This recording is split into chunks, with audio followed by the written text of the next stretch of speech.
to receiving recommendations from you, and I sincerely give you this commitment that whatever wisdom you will throw on our side, we will readily accept it and try to implement as much of it as possible.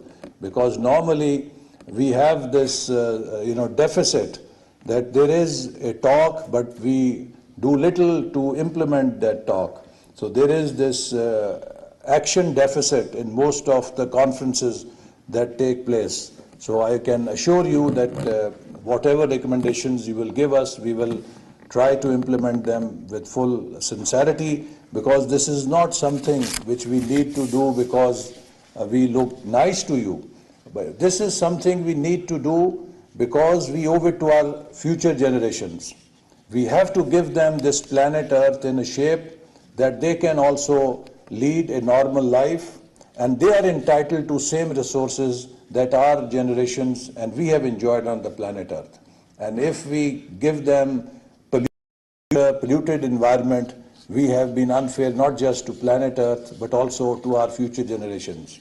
So therefore it is our responsibility to preserve our natural resources and to chalk out our development agenda in a manner which fulfills the demand of sustainable development, that preserves the health of the ecosystem of this planet.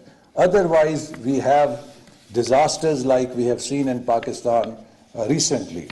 And for irresponsible development, people somewhere on this planet will pay the price for others. Like in Pakistan, poorest of the poor people have paid price for the global warming.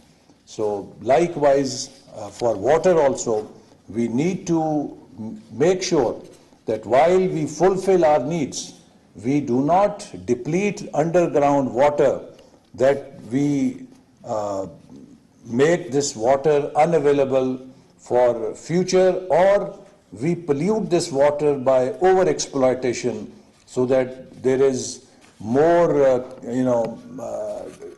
diseases or cancer or whatever when there is this toxicity in the underground water due to over-exploitation of this resource. Similarly, how not only we produce water for our use, but how we dispose that water. We are polluting our drains, we are polluting our rivers, and we have to take and accept responsibility for that. So therefore, while we discharge more water for our use, we also have a responsibility to process that water so that it is discharged in a manner after our use that it does not destroy the soil, it does not destroy the underground water, it does not destroy the ecosystem, not destroy the habitat of our planet. So therefore, this requires a behavior change, and behavior change can only come by creating more awareness.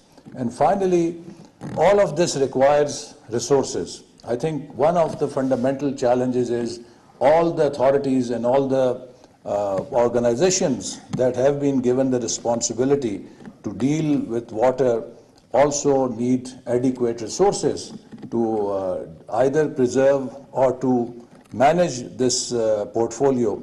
But because we treat water as a commodity item, the tariffs are so low that these institutions are almost without budgets.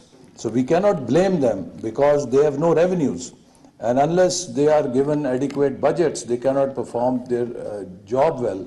So I think this is again, then this becomes a political battle, that how much of water tariff can politicians afford in their societies.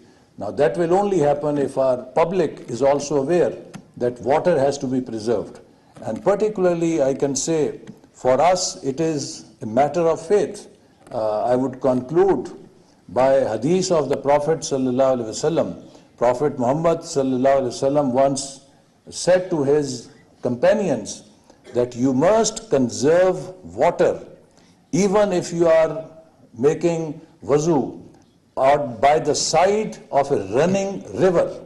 So if you have abundance of water running by your side, and if you make wuzu out of that water, you must even conserve each and every drop from that water also. So this is what we have been told and we have been guided. So we must conserve water so that we can, as I said, pass it on to our future generations in a manner that they can also live a healthy life, and they are entitled to all the resources that we have inherited from our previous generation. So with these words, I thank you all, and I hope that your recommendations will give us practical plans, not just for our country, but for other countries also to follow. Pakistan Zindabad.